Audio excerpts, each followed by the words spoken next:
Hello, lovely people. This is Nicole. And this is Samantha. With the power of we are here to switch it up and teach you about business, relationships, and how to not only survive, but make it in Los Angeles. In each episode, we will have top influential guests from the world of real estate. We work hard, We stage hard. and we get it done. The power of we.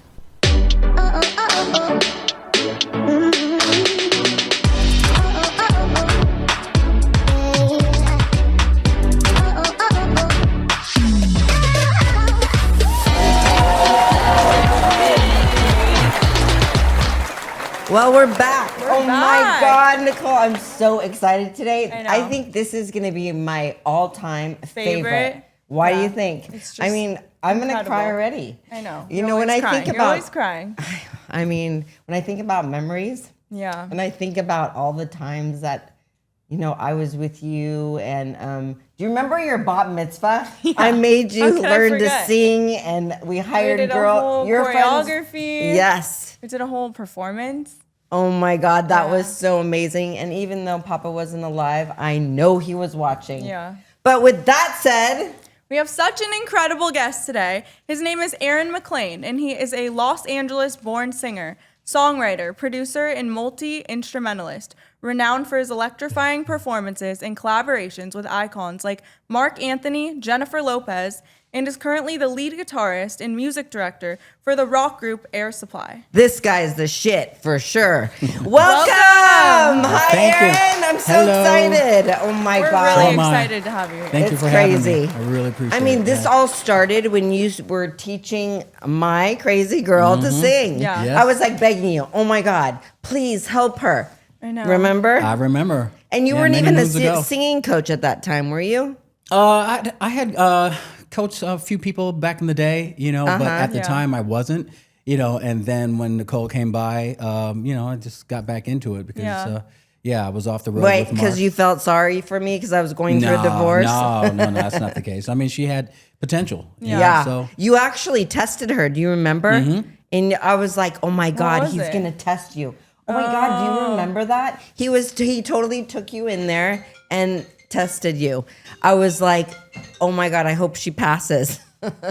no, it's all good. Yeah, she had some skills, so we just needed to develop them. Yeah. So. That was Well, a now fun you're time. famous and you're all over the place. And I have to ask, what was the first concert you ever went to? Wow, the first concert I ever went to was actually Van Halen Fair Warning. Oh, wow. Yeah, and I went by myself, and my mom dropped me off because the kids in the neighborhood were going to meet us there, or meet me there. Yeah. And I remember just like, you know, of course, you see like a young kid like Yeah. myself sitting, you wouldn't expect to see me like at a Van Halen concert. Right. But so I yeah, went to you the must have forum. been sticking out. Like a sore thumb.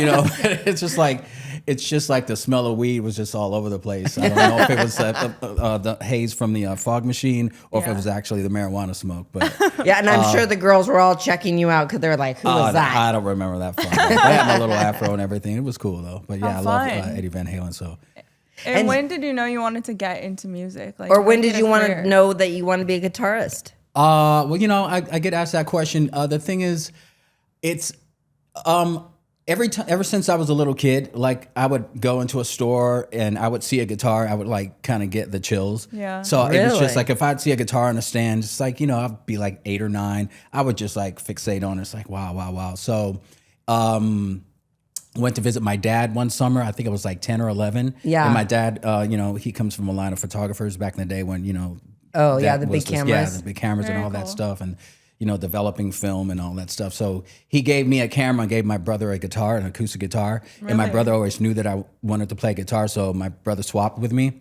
how And so funny. in that guitar case, and it was like Arizona in the summertime, so you know Yeah. Yeah. it's hot as hell. Really You hot. know, so there was a book there, Mel Bay Guitar Easy Way A. So you know, you learn the notes on the first string, second string, blah blah blah, and then you know you learn how to play Old McDonald and stuff like that. So that Yeah. entire summer, I just taught myself how to play. Wow. And by the time I got home, my mom, enrolled me in some guitar lessons at this music school, so at this music store, and I would ride my skateboard, get on the bus in La Cienega, ride up to 3rd Street and Wow. skate down with my skateboard every Wow. Saturday, do those half-hour lessons and learn, you know, some riffs and learn how to read and, you know. That's history. crazy. Oh, yeah. And were you one of those kids that checked out VH1 all the time?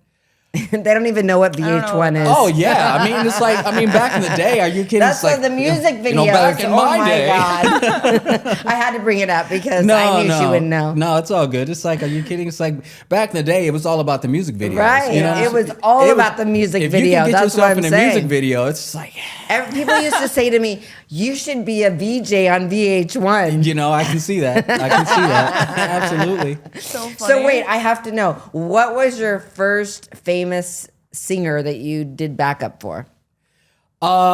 Actually, his name was Jermaine Stewart, and he had a big hit called "We Don't Have to Take Our Clothes Off." Oh yeah, You know, and then he had another song called "Everybody Wants a Piece of Jody." Yeah. I think, and "The Word Is Out." He had quite a few hits, and when I was younger, it's like I'd hear him on the radio. I was like, you know, because it was pop music, but right? It was Yeah, just a I great love pop. time. That was you know? my jam too. And I was actually going to do a top 40 gig, and I was going to go and do this van tour with this guy, and a friend of mine who's a percussionist knew a guy named who's now one of my best friends named Mike Licata. So Sam had called me up and he said, this guy named Mike Licata that's going to be at this club, and he's a music director for Jermaine Stewart. So why don't you go down? So I went down in my car. My car's all beat up, and he had a beat up car. So he puts the music in his cassette player in the car. Right? This is not yesterday. This is way back in the early 1800s. Right? I love this. Yeah, so he was playing the songs, and I was telling him that I was going to go on this tour. He goes, look. He goes, I'm telling you, it's like, this is going to be big. It's going to be great. It's going to be great. So I decided not to go on that tour. Wow. You know, to play this top 40 stuff. And like 3 or 4 months later, we were rehearsing in his roommate's garage, and it was super hot and everything. And then I'd met Jermaine, and there was this big push from the label. And then, let's see, we just rehearsed, and then we ended up going to the UK. Yeah. And we did Top of the Pops and Live at the Roxy. But think about what you're saying. You had to make a decision. Should I do the van tour or should I do this tour? And I know that you're super spiritual. Do you think back then you were spiritual and you were like weighing both sides, and you were following your intuition? How did that go? Well, I mean, there was a bit of his influence, and also, you know, the thing is, you know, you kind of like, I started learning early on that it's important to follow your gut. Yeah. You know, and sometimes So you just have true. to take a leap of faith. Right. Yeah. You know what I'm Yes. saying? Yeah. And 100%. it just felt right. You know, when we connected, we sat in the car, and had I known, and it's crazy how the universe works, because Exactly. by making that decision, it led to Exactly. so many other That's opportunities. why I wanted to ask that question. Oh my goodness. Yeah. it's I mean, crazy. and for anyone that's listening, this is so important because when you make these certain decisions, all these good things can happen. Yeah, you right. have to listen to your like gut. if we didn't meet Dawn, and then Dawn introduced us to you, you would have never been singing. Yeah. And now look at us, we're on a podcast. I know. Right. Yeah, there's no Full accidents circle. like we just said earlier. So Crazy. How did you end up working with Air Supply?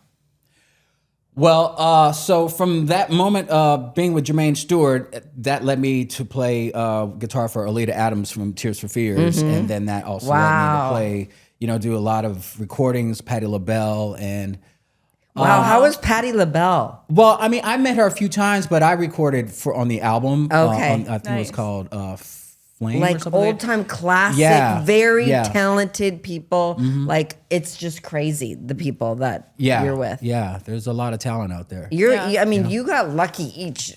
I mean, not luck, but I'm saying it's amazing how many good steps came from that one.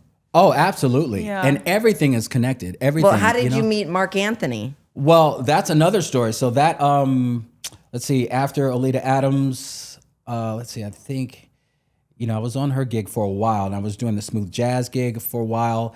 And so a friend of mine, Armand Livingston, told me about this. Oh, I remember. He told me about this agency, and back then there was an agency called Active Entertainment, and what they would do is they had some musicians that they would represent, and it's like if an artist came into town that needed to do like the Tonight Show or something like that, or go Right. on tour, he would put bands together. Oh, you know? wow. That's So cool. yeah, so I went down to a club, and Armand invited me to the club, so they were having a showcase. So I brought my guitar down, and I performed Little Wing, by Jimi Hendrix, and the place was pretty packed. And I think I kind of put my foot in it. It was, I played my ass off and sang my ass off. I must say hello. When you do Of good. course. No, so I did that. love that. And then, so the word kind of went around. So then there was these auditions at SIR in Hollywood. And so I went down and everybody was trying to get that gig. Bass players, drummers, guitar players, it was just crazy. Keyboard players. So everyone was trying to get that gig. Yeah. What did you do before to prepare yourself to go in there?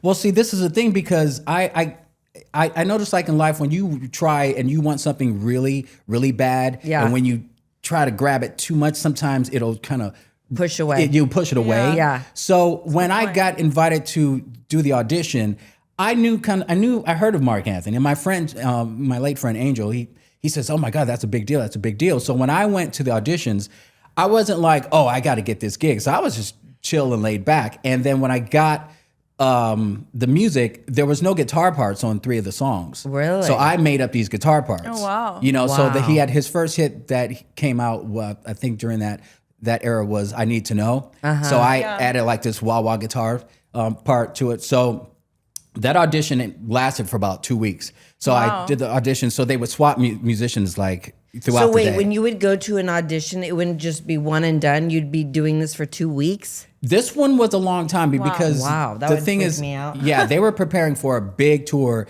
and we were going to do this huge HBO special like 3 months later at Madison Square Garden, and that was a my That's big crazy, deal. yeah. And that was Jesus. going to be aired on national television. So I had no idea what was in store for me at the time. And That's crazy. I mean, literally from the point where I actually grabbed my guitar and my rig and went down there and set up. And when I finally met Marc and when they told me I was a guitar player, because they kept on telling me to leave my rig. So they'd swap out musicians, like I said, during that rehearsal. Were you period. nervous? No, I wasn't. I love that about him. Yeah. No. you're That's so calm. amazing because you know why you don't live in fear. Well, yeah, You're just it's there to ill-advised. enjoy. Wait, so you're getting ready. So tell us how you found out. Bruce, the guy at the from Active Entertainment, so he was curating the whole thing. So when Marc finally came down, they had decided, all right, this is the band. So when Marc came down at the end of the 2 weeks, he came down with management and we did the performance with the 3 songs. And Manisa, she came to me and she goes, Marc really loves you. Wow. I'm Were like, you "What?" freaking out? I was like, yeah. So then we did. You're like, wait, I made it. Yeah, so we had to do a showcase actually here in downtown LA, somewhere like near here. And that showcase was with his salsa band. And let me tell you, his salsa band is one of the best salsa bands on the planet. These Really? guys Damn, are I wish I could amazing see that. musicians. So I was, there was a little bit of intimidation there because, I knew my stuff, course. but I didn't know the salsa world. Right. Especially these guys were like, they knew it like the back of their hand. Right. So, when I got it, I was excited. And then when I spoke to Marc, and after that, we did another one-off, and he goes, wait till you see what's going to happen in 3 months. So we ended up going to Hartford, Connecticut. We rehearsed for a whole month, with camera plotting and all that stuff. Your life has just changed dramatically, right? Yeah. At this point, Yeah. were you? So how did you deal with that? And were you married at the time, or were you No, have kids I at the time? wasn't. No. So you were on your own. Yeah, I was on my own. So yeah. you were just like, wow, I've made it. And how did that make you feel? Well, first of all, there was so much pressure because there was a couple of moments where I had like these guitar solos where I'd walk out to the front of the stage. Right. And I love that about rehearsal you. was like I said, rehearsing for a month. And so you've got all these cameras and the camera on the crane and everything. And it was at Madison Square Garden. And that's That's like insane. an iconic venue. Yeah. Wait, so you played there right away? With Marc, I probably since then played probably like maybe 5 or 6 times. but Wow. take But me that was gonna back be to my the first. first time you went on stage at Madison Garden. Oh, I will tell you. So we performed Crazy. Friday and insane, Saturday. We honestly. performed 2 nights, and we had to wear the same theme because they recorded both nights just in case there were some mistakes, whatever. So I remember, because we would do some of the pop songs, and then I'd walk off stage, and then you would do the salsa songs, and then Right. back to doing some pop songs. So I'd walk off stage, and then I just remember being backstage, and I remember I had to walk up those steps and walk, and that place was packed. Yeah. And how who's who was there. You know what I mean? Jesus. So you've got the cameraman chills. like that's on his knees, that's right there, like at the fretboard, and there was really no room for mistakes or Right. you know. So I kind of like had to not go into my head because and Right. get into Yeah. I just had to like just. But that's breathe and very stay hard calm. to do. Like, It's very tough how to do. Yeah. did you do that? I mean, there's like a lot of young, musicians, actors, they go right into their head, right? Even salespeople. What do you do to not go into your head? Actually, that's an interesting question. Actually, what I do now is like because I'm performing quite a bit. So when I walk out to I'm play sorry, solo- by the way. For what? No, it's just like Oh, no. you almost kind of like not. Yeah. I You don't think think the about worst it thing to anymore. do is to think about the Yeah. task at hand. Right. If you But think now about it's like second nature to you, probably. it is, but I still have to think about it. But if I start thinking about it too much, then it's like Yeah. you know what I'm saying. It's That's like true. you can talk yourself out of something. That's true. That's sure, good yeah. You know, advice. Because so we're like- speaking in London, and I'm like already thinking, oh, what if I don't do this? What if I don't do You that? can't think about it. Like, Yeah. Just gotta do it. And you Yeah, better yeah. not sit down. Yeah. You just have to kind of like let it flow. Yeah, You know, I definitely. would say that's the best advice. Wait, is it weird for you to sit here and listen to him and he was your singing coach? Yeah. I also think I didn't really realize like Who you were? how. Yeah. I mean, when I met you, I was like 8, 9. Mm-hmm. Yeah. So I didn't realize like how big you were in the industry and like I don't know all And of now your that- accolades and everything, Yeah. and it's honestly so impressive. And now that you're you always know- like a big part of my life. Like Oh, I appreciate that. loved going and doing singing lessons because like you taught me how to like. I feel like singing for me helped me like handle my emotions and everything Mm-hmm. I was going through at such a young age. So you were just Absolutely. like a huge part of my life. So Well, thank you. I'm glad. Oh, But now I'm gonna I'm like, cry. wait, this is you? This is Wait, crazy. and then wait, I mean, it's so crazy. I remember Yeah. sitting in your little studio hiding, and you'd be like, "Okay, now you have to leave, and remember then you you had can that, come like, back." screen door You where had you all have to your shut rules. it. Uh-huh. Yeah. But I mean, it's crazy. I mean, hearing him, I know, it's- right? And you were 8 years old Yeah, when my I dad would say died, so, yeah. and Yeah. you go, "She's gonna sing at the funeral." I was like, "Yeah, right." There was hundreds of people there, Mm-hmm. and you guys got up Yeah. and sang at Papa's funeral. What do we sing? When Beneath My Wings, I think? Yeah, I'm not sure. That Yes, was, you was sang what- that. Is that what it was? Yeah. I think so. Yeah. Isn't it? was a long I think time it's ago. so bizarre, and like I have the chills right now. Like how you've always been in our life. Yeah, I don't even think when this I is went an to accident. Boston, I came to see you perform. I don't know if you remember That's that. right. Oh, I do. I we went were, there we for a music performed at this school. theater. Yes, Yep. exactly. And then I came to see he was performing with Air Supply, right? Mm-hmm. Yep, exactly. And I Oh, remember I seeing totally you forgot doing about your that. guitar solo. I was like, this is the coolest thing ever. Oh my God. Yeah, that was, you went to Crazy. Berkeley or something, right? I Yeah, know. Berkeley. Yeah. Why College of didn't we Music. take more advantage of getting more tickets from you? That's what I want to know. Hey, it's not too late. Jesus, It's not too late. Yes, I mean That's when you crazy. sent us to the J-Lo, J-Lo's my jam. Did we go to J.Lo? Obviously, yes, we went to J-Lo underneath the. Yeah, it down was. Here. It was. And That it was, right over Enrique. here, right? At Yeah, the, Like right here. And I we remember were, like, walking in the VIP. back. at the Staples That's my Center. main I don't know memory. if it's still called that anymore. Yeah. That was so crazy. cool. Yep. Well, we're gonna Were you, hit you up for were sure. you performing then? No, I wasn't. But you wanted tickets, and it's all coming back to me now. But my friend Chris Callens, he was working with J Lo, Got it. and so I called him up. I said, "Hey, can you give me a couple of tickets?" And that's how you ended up there. Yeah, crazy. and I mean, okay, so wait, I have so many questions. My first question is, when you were training with Nicole, what did you see in her that you wanted to help her? Because, she was shy and 20 years ago. Yeah. Well, I mean, I just think for young people, it's like if you can help guide them, if you Yeah. can give them some faculties, if you exactly. can give them something that they can hold Yeah. on, you know what I'm saying? I think that just kind of helps them in their life, in their 100%. journey. So, and music is just so powerful and profound. Yeah. And if you have the gift, Yeah. and for me, like I feel that the universe, because there's really no one in my family that's a musician or anything. Yeah. But it was just like this thing that I knew that was going to be a part of Yeah. me. That So is- for me, I've learned a lot. I've from all the experiences and things like that. I just feel like I need to share that knowledge. Yeah. I know, but know? you were more like a I would say an angel for me because I was so worried about her, and you were like a big brother. I'm gonna cry. Yeah, you were like a big brother to her, and like it was impressive. I appreciate that. Even like, what was that? You just told me what it was called. What? The singing class. What? I can't speak. Oh, Seth Riggs? Seth Riggs. Okay, Thank you. Even that, like, I still listen to this day in my car, and for some reason, it's just like if I'm going through something and I can like do the vocal warm ups, like it kind of calms me down. So I feel like it says a lot about like how music really like helps. It's very therapeutic. Yeah. You know what I mean? It really is. Yeah. I mean, you've done so much. Okay, so now you're back with Marc Anthony and all that. And then what happens? So I was with Mark for like maybe about 10 years. And, you know, we were really busy for the first 6 or 7 years. And then he started leaning more towards the salsa stuff. And then I ended up getting married. And then I had my son, or we had our son, Roman. And Who my son asked, how is Roman? He used to sit and kick balls with him in the backyard while they were singing. While you guys were singing. Yeah, they were young back then. Yeah, I really know. You know, so then it's like the economy, it kind of did that whole thing with the economy and all that stuff. And so I became a family guy. Right. You know, and so I had to really kind of focus on that. So I had to like figure out a way to like, you know, support a family being at home.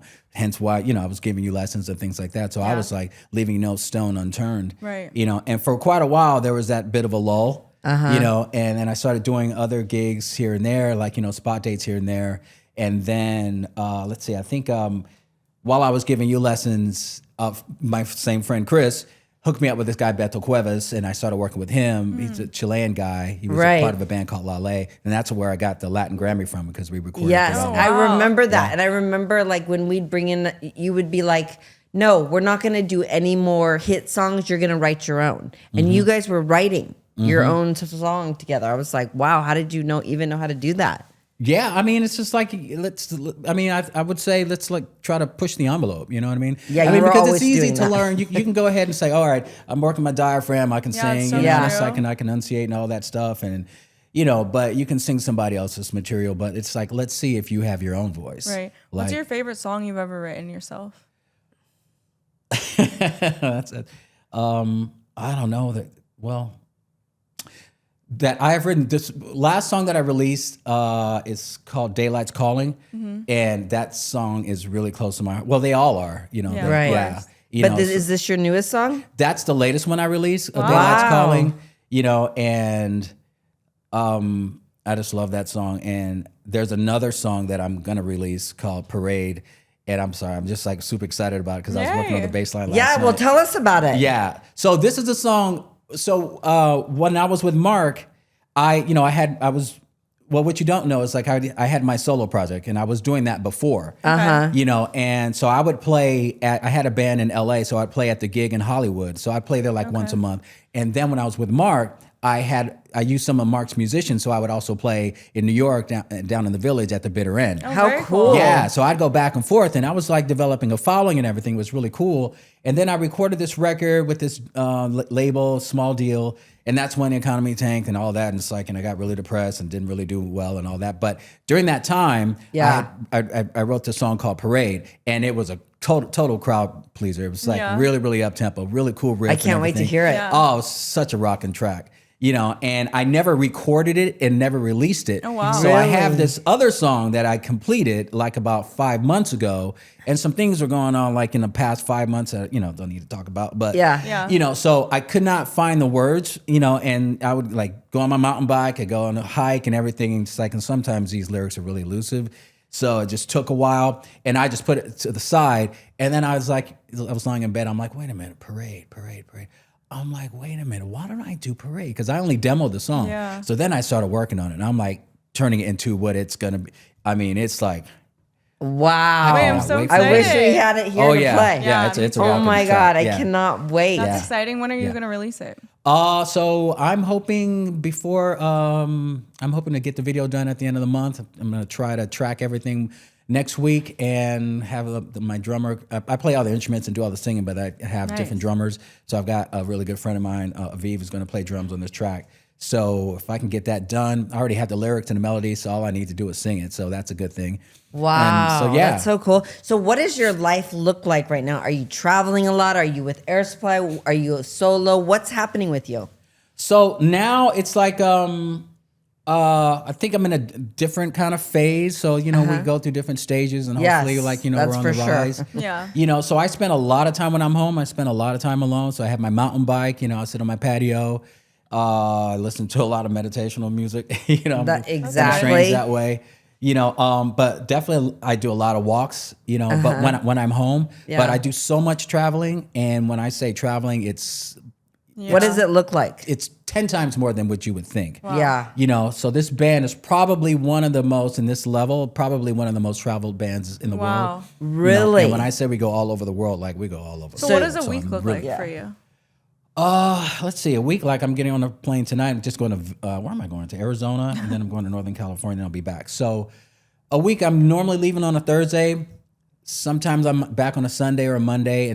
But this last year, the past like 6 months, we were in Australia, we were in Asia, like They Indonesia, seem to the do a lot of Philippines. performances. Yeah. A lot, yeah. I mean, Doing have so they ever much. slowed down? Not that I How know long of. has- my And I'll tell you when we slowed down during When- COVID. yeah. Oh, yeah. Of Yeah, I was off for a course, of year, course. and then they took Yeah. out one of those loans. So all those shows that we missed, we were still getting paid for. So thank you, Barry Siegel. I mean, that's crazy. You don't see bands like traveling as much as you guys do. No, it's not for everybody. No. Yeah, be careful what you wish for. Yeah. Right? Wait, how did you find Air Supply? Like, how did you get funny. connected with them? Well, here's another story. So, before I got with Beto, I was working with this guy, Nick Richards, and he had a big hit called "I Want to Be a Cowboy." So we would do these songs, we would do these performances, and he would have like Terry Nunn from Berlin, Fee Waybill from the Tubes, and my buddy Mike Licata, who's the drummer who was with Jermaine Stewart, from my first gig. So I met Nick, and we were doing these shows around Southern California, and so we would have these singers come up, and they would do 2 songs apiece and whatnot, and that was pretty successful. It was so much fun. And the keyboard and Dion Nessus, the late Dion Nessus, who played in Wham, Yeah. and also played with Oh, Marvin yeah, Gaye, I Wham. believe. So, so Dion had invited Amir Efrat. He invited the keyboard player for Air Supply down to the show, and we were playing in Thousand Oaks at the Civic Center. Oh, yeah. Right. So, I got a call from Dion, and Dion said, "Hey, Air Supply is looking for a guitar player because." And you're like, I got this. Yeah, Amir went back to Graham and Russell and said, "Hey, I saw this guitar player. We should check him out." Yeah. So then I got on the phone with Graham, and Graham's a tall one, the songwriter. Yeah. And so I spoke to him, and look, I used to listen to those songs when I was a kid. Right. Yeah. Me So too. you know what I'm saying? So I'm like, wait, Air Supply. So Yeah. first of all, I didn't even know that they were still gigging. I knew every word when You know I was what I just mean? playing it for these girls. Right? They didn't even Yeah. know what it was. I was like, how do I know every word? That's Yeah. crazy. Dude, that was like me when I went to see the show at the Canyon Club in Agoura Hills. Yeah, the Canyon Yeah. Club. Yeah, Oh so my that's God. what, Oh my God. and that was 2011. So I spoke to Graham, and Graham's like, "Aaron, mate," he goes, "Air Supply is not what you think it is." He goes, "It's an in-your-face rock show," and I'm thinking like they're like just mellow tunes, and I'm Yeah. like, okay, I'm gonna be playing these ballads. It's like, man, I need to rock out. So that's what he told me. So I went to see the show, and first of all, I sat there, and I'm like, I know every one of these songs, and they were rocking, and I'm like, I'm all over this. So Yeah. I ended up joining them about a month later, and there's a lot that has transpired and different iterations as far as bands, Right. musicians and whatnot, and Yeah. crew members. But right now we got a really, really good solid thing going on, and Graham and Nice. Russell are So so cool and amazing. super good to me. Well, we That's have to. I would amazing. love We're to rocking. see it. Yeah. It's so crazy to hear your journey and how successful, and remember yourself as like that kid with the guitar. Yeah. Like, Yeah. what kind of advice can you give people if they have a dream and they want to be a guitarist? What would you say to them? I would say to anybody, guitars, just whatever it is that you're going to be, it's like a lot of people are really comfortable and they're not comfortable, but they are, let's see, I want to say this correctly. you know, I think it's important to like really just follow your dream and be willing to take Love a chance. that. Yeah. You got to be willing to take a chance because you never know. You see, the thing is, if you don't take a chance, you know, Exactly. first of all, you're going to get older and then you're going to be talking about what it coulda, shoulda. Yeah. You know what I mean? And it's like you get one chance only in this life. Yeah. So you might as well just go for it. You know what I mean? So that's And great. So that means you guys are going to sing at my wedding, right? Yeah. Why not? Why not? Why not? Let's make it That's full right. circle. Congratulations on My getting dad married. died, then you did the bat mitzvah, and then my wedding. There you I go. mean, that's a story Yeah. right there. There you go. I'm all over that. Yeah. I hope you're in Amazing. town. I'll make sure I'm in Hopefully. town. I'll send my sub out. So I think one of the last things I want to ask you is, what's your favorite part of being a family man? Your son and daughter are so cute. Well, I will tell you this. A good friend of mine, Chill, he had 3 children, and a month before he passed away, sorry. we did a gig in Santa Barbara, and I asked him, I said, what's it like to have kids? And he goes, man, the coolest thing is you get to relive your childhood. You know? Wow, And so he that's ended up, true. he was killed by a drunk driver like a month after I'm that. sorry. He had just had his 3rd kid like a month before. And so I was like, wow, that's really, really cool. And it's like, it's so true that I got to relive my childhood. Yeah. You know, so my kids are like, they're the world to me. They really are. You know, I so- know So what that's cute. like. Oh yeah. Yeah, You know, that's and true. you know, I know there's a lot of people that they just don't want to give the kids, you know, their time, and they Their might want to go attention, do their that. And it's like, time. and the kids are like right there, like, Yeah. you know, they're not Yes. traveling as much as I am. It's like, Right. and I was traveling so much, and there'd be so many times I'd get on the plane, I'm looking out the window and I'm crying because I've got to leave my kids. Yeah. You know, so I would just always, when I came home, I always tried to make up for it. It's like, you know, just because I love going on adventures, like we travel, we go on like, you know, bike rides, we go Right. hiking, just making sure nice. that we had something to do. So it was a good time. I had And a are really, your really kids good into run. music as well? Roman plays drums, and he Oh, plays nice. he plays really, really well. Wow. And I was giving Annika vocal lessons.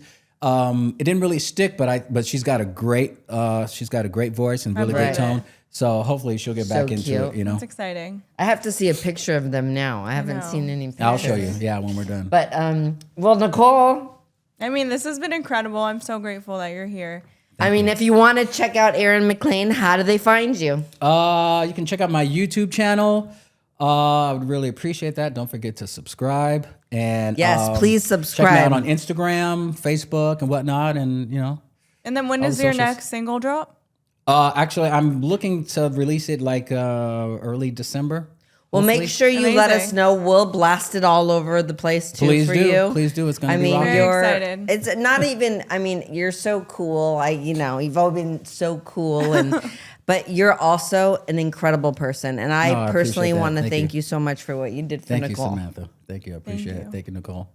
So that's a wrap. Thank you so much for coming on The Power of We. Thank you for Aaron. having me. I appreciate it.